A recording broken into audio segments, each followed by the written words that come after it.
I walked into an office the other day for a meeting with someone I'd not met before, and I just entered the office and I sat and they said, "You're so inspiring. People like you give us hope." And I was narrating this to my sister and I candidly remember. And I said, "God, shucks, what was so inspiring about me that I entered the door and I sat?" And she said, "Yeah, they must be probably thinking, Haila, ye to chal bhi sakti hai." Hi everyone, I'm Nidhi Goyal and I'm blind. But so is love, guys. Maybe you should get over it. Many a times people question me saying, "Why do you do this kind of comedy? Why are you talking about disability in your comedy? Why is it so issue-based? Where do you get your material from?" Because when we often interact with the world, we get asked so many curious questions. There are such entertaining reactions to our disability that we just cannot help but laugh. Because the ultimate joke is on the people who don't get it. So, once I was somewhere and people are really polite, so they just asked me, someone came up to me and said, "Excuse me, do you have a problem?"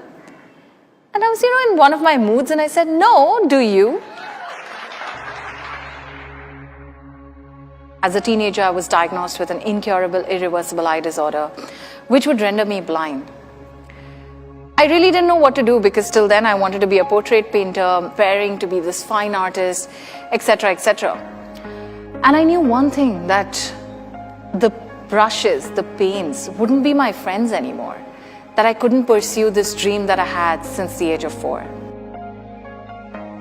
But as I grew older and I saw the barriers around me, in basic things, that the disability had not only touched me, the disability had touched the entire family. What I am today, the kind of person that I could become, the journey that I could take is only because of this unflinching support that my family has given me. They've stood by me at every point, allowed me to face the challenges, offered advice, but let the decisions rest in my hand. And I think that's empowerment in the true sense of the word.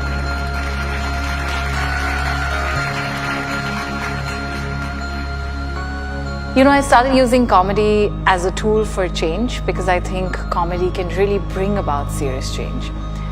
Today, I work with a range of women's rights and human rights organizations, thinking about gender and disability, bringing issues to the forefront. Well, but what then happens to my comedy? It continues as a tool for activism.